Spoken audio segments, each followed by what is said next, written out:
Next week on The Young and the Restless. You said Matt would spot a tail from a mile away, which is why we came up with a better plan. What is this bargaining chip, and how did you get it? A man from Sharon and Nick's past has shown back up and is harassing them. What does this have to do with Victor? Just wait until you hear. Hey, watch yourself. No, no, no, no. It's cool. You drew first blood. But I will draw the lines. Nick Newman snaps. The Mitch Beale negotiation at Overlook Park turns violent when Matt Clark pushes Nick too far. After Matt insults Noah and claims Sienna has been unfaithful, Nick loses control and physically attacks Matt, nearly hurling him off the cliffside ledge. Despite the brawl, a shaky deal is struck. $1 million in exchange for Sienna's location. But Matt secretly tells his accomplice, Detective Annie, that he still plans to kill Noah and keep Sienna captive. The Abbott mutiny. Phyllis Summers' house of cards is falling. After she tries to ransom the stolen AI from Arcady, Jack officially severs ties and cancels the deal, leaving Phyllis panicking and desperate. While Billy still thinks Phyllis is their best bet, Jack is shutting her out completely, forcing Phyllis to leave a frantic Hail Mary message for Michael Baldwin, a ghost from the past. As the new year begins, Mariah Copeland's mental health crisis takes a terrifying turn. Hallucinations of the villainous Ian Ward, guest star Ray Wise, begin to haunt her, culminating in a bone-chilling moment where she sees his face in her own mirror. As Mariah spirals, Daniel is moving in on Tessa, promising to support her regardless of Mariah's condition. The Newman United Front, realizing that Matt Clark is a manipulative monster, that money can't stop, Nick and Victor finally set aside their differences.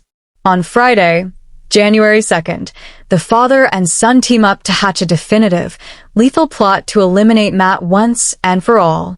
Nick Newman losing complete control and physically attacking Matt Clark.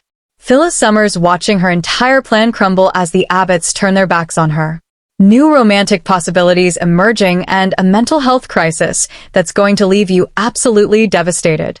Plus, we got a classic holiday repeat episode and some major villain returns that are going to haunt Genoa City well into 2026. Before we dive into all the chaos, make sure you hit that subscribe button and drop your predictions in the comments because trust me, after hearing what's coming this week, you're going to have a lot to say about where these storylines are headed. Alright, let's break down everything that's happening from Monday through Friday. Monday, December 29th, when desperation turns violent. Let's start with Monday. And honestly, this day is packed with some of the most intense, emotional moments we've seen in a while. We got Sharon trying her absolute best to keep Noah safe and distracted at her place, but Noah is having none of it. This guy is frantic about Sienna, and he keeps insisting that he can handle things himself. And here's the thing, Noah genuinely believes he can rescue Sienna on his own, that he doesn't need his parents' help, that he's capable of taking on Matt Clark all by himself. But Sharon knows better. She knows exactly what Matt is capable of. And she's terrified that if Noah goes after him, Noah is going to end up seriously hurt or worse. Sharon calls Matt a manipulative monster and even threatens to call security if Noah tries to leave. And you can feel the desperation in Sharon's voice. This is a mother who has already been traumatized by Matt in the past. And now she's watching her son prepare to walk into the same nightmare. But Noah fires back with something that hits Sharon right in the heart. He compares his love for Sienna to Sharon and Nick's relationship. He's basically saying, you loved Dad enough to fight for him to risk everything for him. That's exactly what I'm doing with Sienna. And that comparison that stops Sharon in her tracks, because she knows he's right.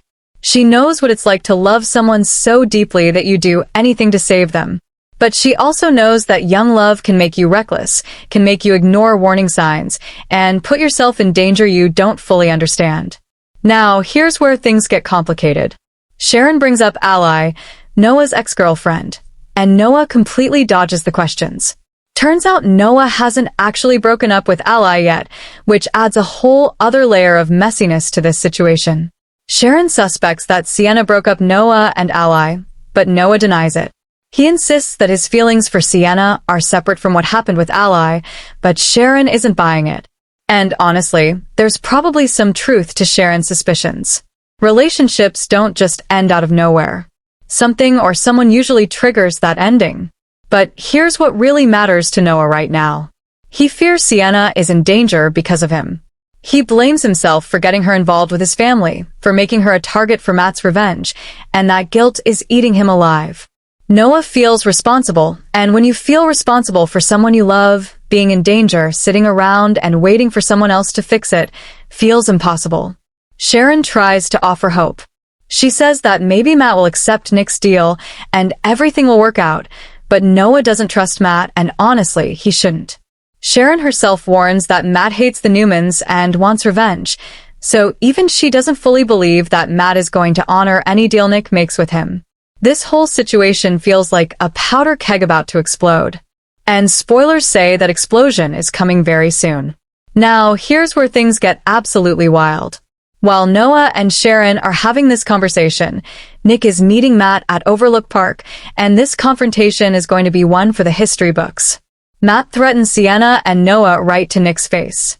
He's making it clear that he holds all the power, that he could kill both of them whenever he wants, and that Nick is completely at his mercy. Nick tries to stay calm and offers Matt $1 million to release Sienna. $1 million for her safe return. That's the deal. But Matt demands more money and promises to disappear if he's satisfied. And then Matt does what Matt does best. He gets under Nick's skin. Matt insults Noah, calls him weak, and then drops this bombshell, claiming that Sienna has cheated before, implying that Noah is wasting his time on a woman who isn't loyal. And that's when Nick loses it. Nick snaps and physically attacks Matt, nearly throwing him off the ledge. Let that sink in for a second. Nick Newman, who has been trying so hard to stay in control and negotiate peacefully, completely loses his temper and comes this close to killing Matt right there at the park. And you can understand why Matt is threatening his son. He's insulting his family. He's holding an innocent woman hostage. And he's doing it all with this smug, arrogant attitude like he's untouchable. But here's where Matt's twisted mind really shows. Even as Nick is physically attacking him, Matt threatens to frame Nick again and says that if he dies, Sienna will die, too. Matt has set this up so that even if Nick kills him, Nick loses. If Matt dies, Sienna's location stays secret and she dies, too. If Matt goes over that ledge, Nick gets charged with murder. It's a no-win situation and Matt knows it. He's turned his own potential death into a weapon against Nick. Eventually, Nick has to back down because he realizes that killing Matt means killing Sienna. Matt agrees to take the money and reveal Sienna's location, but the trust level here is absolutely zero. Nick doesn't believe Matt is going to keep his word, but he doesn't have any other options right now. And here's where things get even darker. At a motel somewhere, Sienna is drugged and unconscious, being guarded by Detective Annie. And when Matt gets back to the motel after his confrontation with Nick, he tells Annie something absolutely chilling. He may still kill Noah, and he may not release Sienna even after taking the money.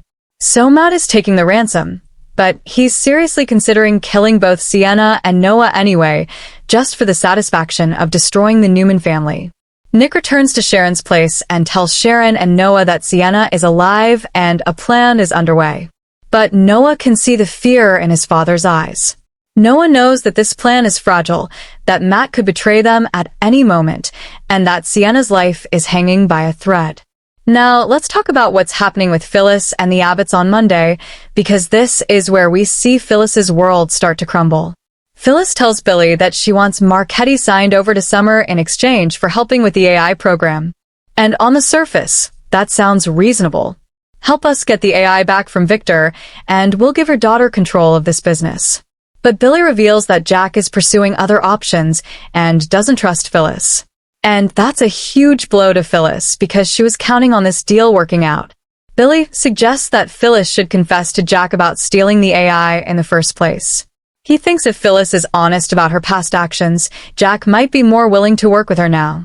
But Phyllis denies stealing the AI and plays the victim. She acts offended that anyone would accuse her of something like that, even though everyone knows Phyllis has a history of doing exactly these kinds of things. And this is where everything falls apart for Phyllis. Jack rejects her completely and cancels the Marchetti deal. He's done with her schemes, done with her manipulation, and done with her attempts to play both sides. Phyllis refuses to leave Jack's house and demands answers. She wants to know why Jack won't work with her, why he doesn't trust her, what she needs to do to prove herself. But Jack has made up his mind, and nothing Phyllis says is going to change it. Billy still believes Phyllis could help. He thinks she's resourceful enough to actually pull off stealing the AI from Victor. But Jack shuts it down completely.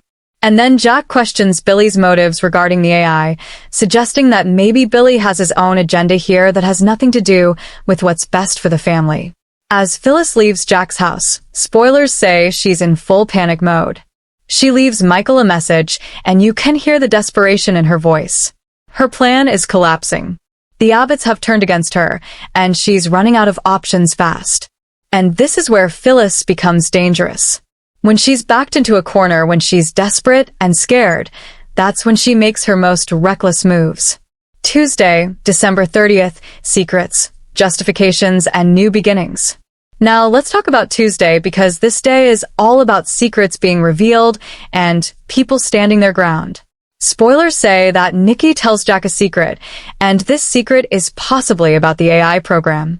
Now, we don't know exactly what Nikki is revealing, but whatever it is, it's significant enough that it could change everything Jack knows about the situation with Victor and the AI program. Is Nikki warning Jack about Victor's plans? Is she revealing something Michael has done? Or is she exposing some other player in this complicated game? Spoilers aren't giving us all the details yet, but Nikki's conversation with Jack is going to have major consequences. And here's what makes this interesting. Nikki is married to Victor, but she's sharing secrets with Jack. That puts her in an incredibly difficult position. Is she betraying her husband? Is she trying to protect Jack from something Victor is planning? Or does she have her own agenda that benefits from Jack and Victor being at odds? These are the questions that make YNR so addictive. And spoilers suggest that Nikki's motivations are going to become clearer as the week goes on. Meanwhile, Claire Newman is standing her ground and feeling completely justified in her actions. Spoilers say this likely involves her throwing that drink in Audra Charles's face. And honestly, good for Claire. Audra has been stirring up trouble and disrespecting people left and right. And Claire decided she wasn't going to tolerate it anymore. And Claire isn't apologizing for it. She's defending her actions, standing by her decision, and making it clear that she's not going to let anyone push her around. But that's not all that's happening with Claire on Tuesday. Holden Novak asks Claire on a real date for New Year's Eve, and spoilers say Claire agrees, but with conditions tied to Audra. So Claire is setting boundaries right from the start. She's not just jumping into this date without making sure Holden understands what she needs and expects. And whatever those conditions are related to Audra, they're going to be interesting because it shows that Claire is thinking strategically about her relationships and not just following her heart blindly. And here's what makes this so great. Clara has learned from her experience with Kyle. Kyle pushed her to move faster than she was comfortable with, and when she wouldn't give in to his timeline, he walked away. But Holden seems different. He seems more patient, more understanding, and more willing to meet Claire where she is. And Claire setting conditions for their date shows that she's protecting herself and making sure this relationship starts on the right foundation. On Victor's side of things, spoilers say that Victor rewards Michael's loyalty, possibly testing him at the same time. Now, this is huge because we know Michael is actually scheming to betray Victor and steal the AI program. But Victor doesn't know that yet. Victor thinks Michael is one of his most loyal allies, and he's rewarding him for that loyalty. But the question is this reward genuine? Or is Victor testing Michael to see if he's truly loyal? Victor is incredibly perceptive, and he has a talent for spotting betrayal before it happens. So, is Victor suspicious of Michael, or is he completely blind to what's really going on? And this is where Michael's scheme becomes even more dangerous. The more Victor rewards him and praises him, the guiltier Michael feels. But at the same time, those rewards give Michael more access, more trust, and more opportunity to complete his mission. It's a psychological tightrope that Michael is walking, and one misstep could expose everything. Wednesday, December 31st, New Year's Eve romance and complicated feelings. Wednesday is New Year's Eve, and spoilers say we're going to see some interesting romantic developments that are going to have fans talking. First up, Tessa and Daniel explore romantic feelings and nearly kiss. Now, this is going to be controversial because both of these characters have complicated relationship histories. Tessa has been with Mariah and Daniel has his own messy past. So, the idea of Tessa and Daniel developing romantic feelings for each other, that's going to surprise a lot of people and potentially upset some fans who love Tessa and Mariah together. But here's the thing. Nearly kissing doesn't mean they actually go through with it. Spoilers say they explore these feelings and come close to crossing that line, but whether they actually kiss or pull back at the last moment is going to be crucial. And regardless of what happens, this moment is going to create tension and complications in their lives moving forward. If they kiss, that's going to have serious consequences for their existing relationships. If they don't kiss, but acknowledge the attraction, that's still going to create awkwardness and uncertainty. Meanwhile, Sally and Adam revisit their messy past relationship. Now, Sally and Adam have this incredibly complicated history. They've hurt each other. They've loved each other. They've been on opposite sides of conflicts, and they've never quite figured out how to make it work. So, what does it mean that they're revisiting their past on New Year's Eve? Are they trying to find closure? Are they exploring the possibility of getting back together? Or are they just acknowledging that their connection never really went away even though they've both moved on with other people? And here's what makes this interesting. Adam has been dealing with his own moral dilemma about whether to stay loyal to Victor or walk away from Newman Media. And Sally has always been the person who sees Adam for who he really is, not just as Victor's son or as a corporate player. So Sally and Adam revisiting their past could be about more than just romance. It could be about Adam figuring out who he wants to be and what kind of life he wants to live. And then we've got Kane trying to impress Lily and spend New Year's Eve with her. Now, Lily is a successful, independent woman who doesn't need anyone to impress her. But Kane is clearly interested, and he's making an effort to show her that he's worth her time. The question is Lily interested in Kane, or is she just being polite? And if she is interested, what does that mean for her other relationships and priorities? Spoilers say that Wednesday is the final episode of the year. So Y&R is using New Year's Eve to set up romantic complications and emotional moments that are going to carry over into 2026. And that's classic soap opera storytelling. Use a holiday or a special occasion to create situations where characters have to confront their feelings and make choices about what they really want. Thursday, January 1st, a trip down memory lane. Thursday is New Year's Day, and spoilers say Y&R is airing a repeat episode from Christmas 2010. This episode features Victor being portrayed as Scrooge in a Christmas Carol-style storyline. And honestly, that's perfect casting. Victor as Scrooge makes complete sense because Victor is all about power, control, and business, sometimes at the expense of his relationships with the people he loves. Now, airing a repeat episode on a holiday is pretty standard for soap operas, but it's also a nice opportunity for longtime fans to revisit a classic moment and for newer fans to see what Y&R was like back in 2010. And the choice of a Christmas Carol-style episode is smart because it's timeless, it's got heart, and it reminds viewers why Victor is such a compelling character despite all his flaws. So, if you're watching on New Year's Day, you're getting a break from the current intense drama to enjoy a nostalgic holiday episode. And then regular episodes resume on Friday with some absolutely devastating storylines. Friday, January 2nd, when villains return to haunt you. Alright, Friday is where things get really dark and really intense. Spoilers say that Ian Ward haunts Mariah through hallucinations, and Mariah's mental health crisis worsens to the point where she's seeing Ian in the mirror. Now, let that sink in for a second. Ian Ward is one of the most disturbing villains in Y&R history. He's manipulated people. He's caused psychological trauma, and he's left lasting scars on multiple characters. And now he's back to torment Mariah, even if it's just through hallucinations. Ray Wise is returning as Ian Ward, and that casting is going to bring so much intensity to these scenes.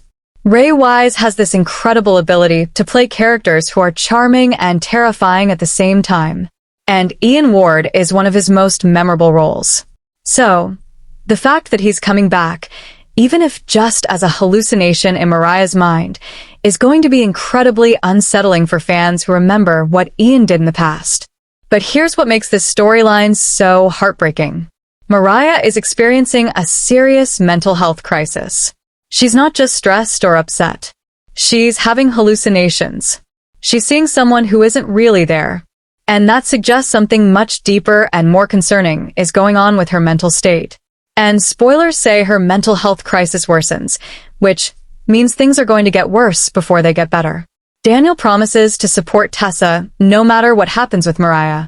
And that tells you how serious the situation is. Tessa is Mariah's partner, the person who knows her best.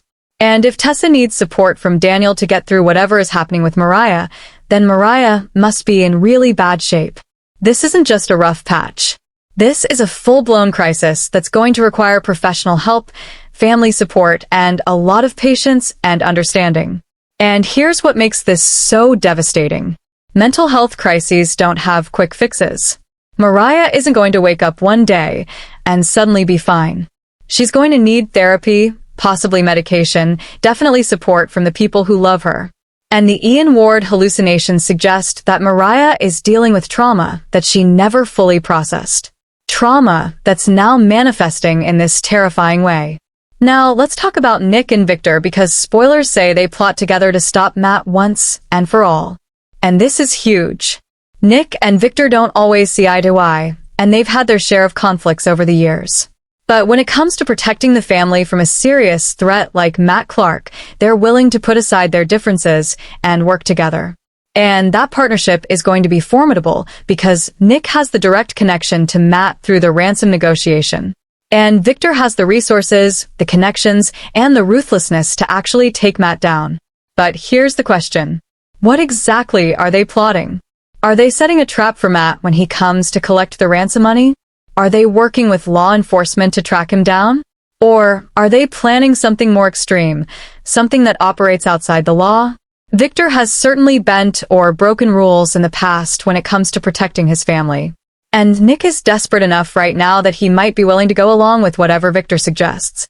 And this is where everything comes to a head. We've spent days watching Nick try to negotiate with Matt, watching Noah panic about Sienna, watching Sharon relive her trauma, and now Nick and Victor are finally taking proactive action to end this nightmare once and for all.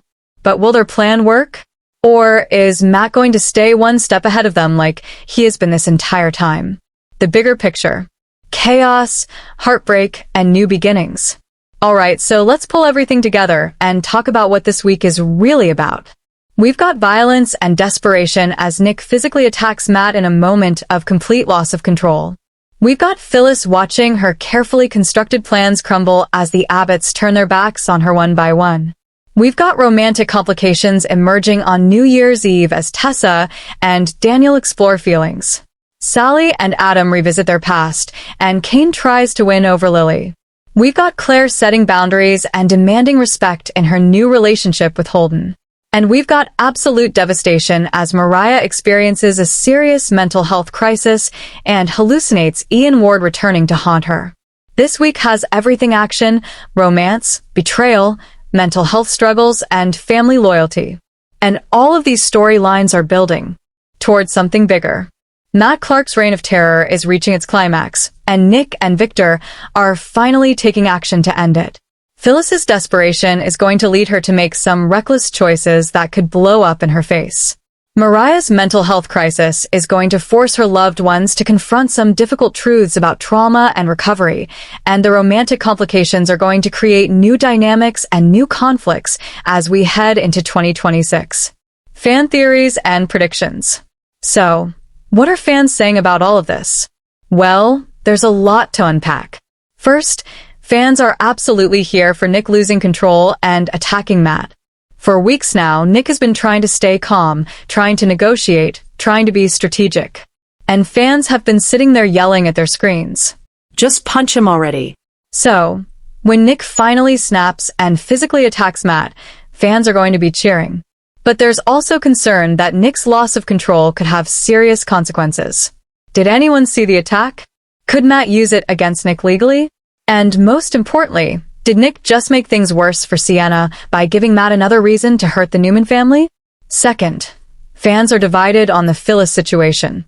Some fans think Phyllis brought this on herself by being dishonest and playing too many sides at once. They think Jack is right to shut her down and refuse to work with her.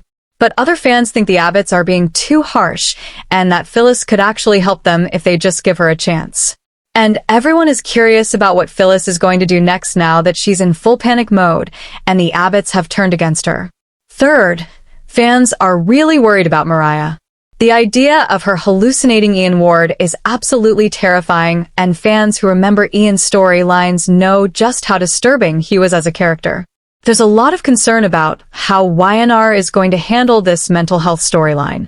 Will they take it seriously and show realistic treatment and recovery, or will it be resolved too quickly and unrealistically?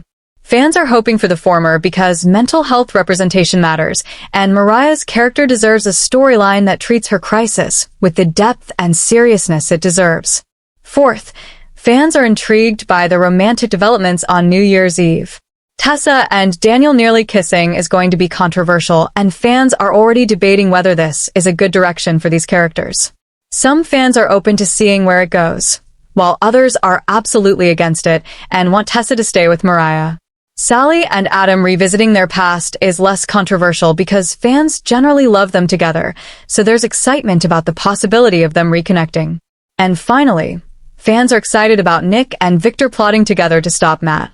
This father-son team-up is exactly what fans have been waiting for, and there's a lot of anticipation about what they're going to do. Will they finally catch Matt? Will Sienna be rescued? And what's going to happen to Noah through all of this? Final thoughts. A week that changes everything. All right, let's wrap this up. This week on The Young and the Restless is absolutely packed with drama, emotion, and game-changing moments. Nick loses control and attacks Matt in one of the most intense confrontations we've seen in years.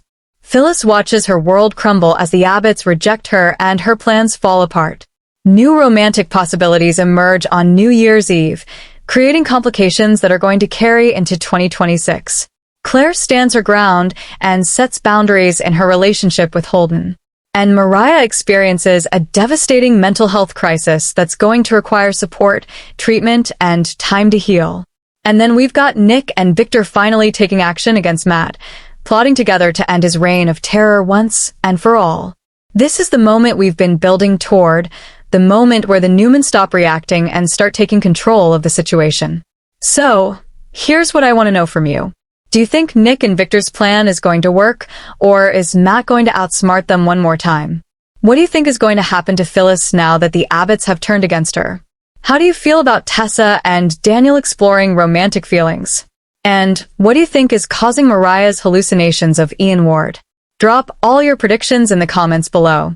I want to hear every theory, every opinion, every concern you have about where these storylines are headed. And if you're loving this drama as much as I am, make sure you hit that subscribe button and turn on notifications so you never miss an update. Thanks so much for watching, and I'll see you in the next video with even more Y&R spoilers and analysis. Until then, stay tuned, stay excited, and let's see how much more chaos Genoa City can handle as we head into 2026.